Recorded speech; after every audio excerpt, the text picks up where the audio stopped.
Nagulat siya eh. Hindi ka totoo? Oo nga. Ilan taon ka na ba? John Jane. Ilan taon na anak mo? John Jane. Bilangin siya. System ka nga. Wala ka lang ko. 19 ka na, tapos 3 years old na si Bay. Sa 20 ka. Ang anak niya Sila ka lang nakanak? Oo. Ano ba yan? Bakit ano? Bakit ba lang kayo? Bakit ba kasi ka lang Okay, 17 ka na anak. 16 ako nanganak. 15 ako nabuntis. Akala ko ba kasi kailangan tayo? 16 ka na buntis, 17 ka na anak. 3 years old na si Bay, 20 ka. O, 17, 18, 19, 20. Sama yun.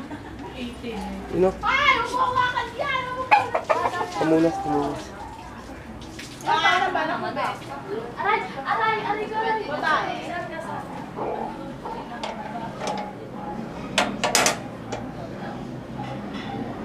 Sorry, hindi na lang yun.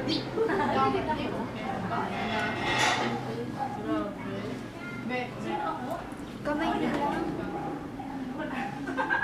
Ang bayapit mo yun.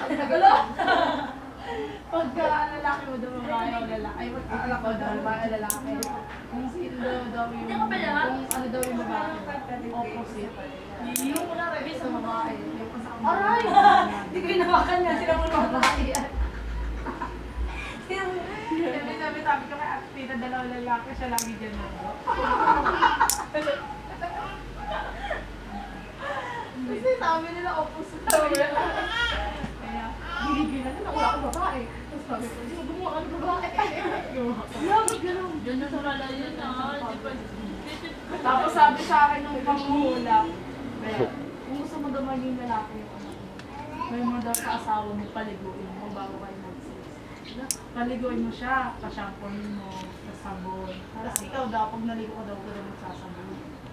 Siya lang yung magsasabon. Tawag niya siya, oh! Ano yun?